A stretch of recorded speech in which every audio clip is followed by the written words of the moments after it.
Did you know that the oldest mathematical object ever discovered was found in Africa, predating anything found in Europe or Asia by tens of thousands of years? For centuries, a damaging myth has persisted, that Africa has no history, no civilization, and no significant contribution to the world. Today, we're dismantling that lie, piece by piece, uncovering the vibrant and complex history that has been deliberately obscured. This isn't just about correcting the record, it's about understanding the true story of humanity. The idea that Africa has no history is rooted in colonialism and racism. It served as justification for enslavement, exploitation, and oppression. By denying Africans a past, colonizers sought to control their present and future. But the truth is undeniable: Africa is the birthplace of humanity and a cradle of civilization. Genetic and archaeological evidence overwhelmingly points to Africa as the origin of early modern humans, between 200,000 and 100,000 years ago. From here, humans migrated across the globe, carrying African DNA and ingenuity with them. But the story doesn't end with human origins.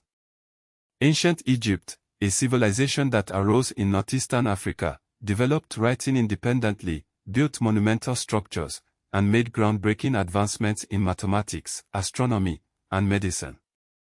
The pyramids, the Sphinx, and the hieroglyphs stand as testaments to their intellectual and technological prowess. Yet, Egypt is often wrongly separated from the rest of Africa, as if it were an anomaly. But Africa's historical contributions extend far beyond Egypt's borders. The kingdom of Kush, located south of Egypt in present-day Sudan, was a powerful civilization that rivaled and even ruled Egypt for a time. They built their own pyramids, developed their own writing system, and traded extensively with other parts of Africa and the Mediterranean world. Further east, the kingdom of Aksum, in modern-day Ethiopia and Eritrea, was a major trading power that controlled vital sea routes and developed its own unique culture and architecture. Aksum was also one of the first kingdoms in the world to adopt Christianity as its state religion. In southern Africa, Great Zimbabwe was a thriving city with impressive stone structures that were built by the ancestors of the Shona people. This civilization flourished for centuries, engaging in trade and agriculture. In West Africa, the empires of Mali and Songhai were centers of learning, trade, and Islamic culture. Timbuktu, in Mali, was home to a renowned university that attracted scholars from across the Muslim world. These empires controlled vast territories, commanded powerful armies, and produced great wealth. The history of Africa is not limited to written records. Oral traditions have played a crucial role in preserving and transmitting knowledge across generations.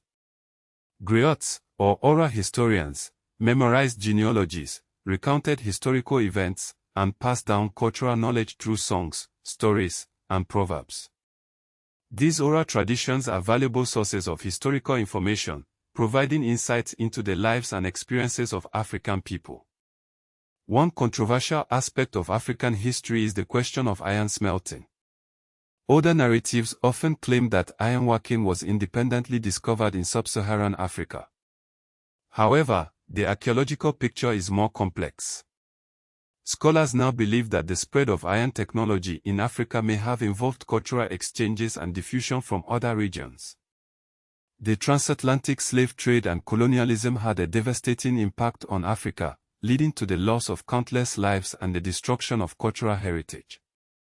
These events also contributed to the spread of racist ideas about Africa and Africans.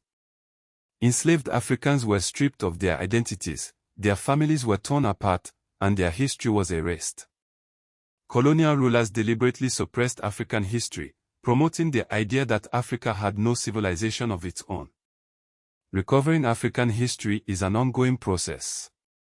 Historians, archaeologists, and other scholars are working to uncover the truth about Africa's past, using a variety of sources, including written records, oral traditions, and archaeological evidence. They are challenging the myths and stereotypes that have long distorted our understanding of African history. The recovery of African history has important implications for modern Africa.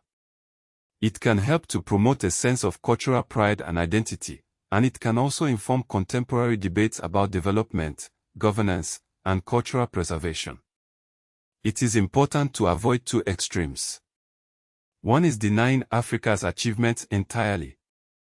The other is claiming Africa is the source of absolutely everything. Both positions distort the historical evidence. The persistence of myths about Africa continues to affect how the continent is viewed by outsiders. Africa is often portrayed as a place of poverty, conflict, and disease. While these challenges are real, they do not define the continent as a whole. Africa is a diverse and dynamic continent with a rich history and a promising future. There are many controversies in African history. For example, the extent to which African history was suppressed or destroyed by slavery and colonialism is debated. The origins and transmission of iron technology in Africa also remain a topic of scholarly discussion. In conclusion, the myth that Africa has no history is demonstrably false. Africa is the cradle of humankind and the home of many ancient civilizations. African history is rich, complex, and diverse. By debunking the myths and stereotypes that have long distorted our understanding of Africa's past, we can gain a more accurate and complete picture of human history. Let's continue to challenge these myths and celebrate the rich and vibrant history of Africa.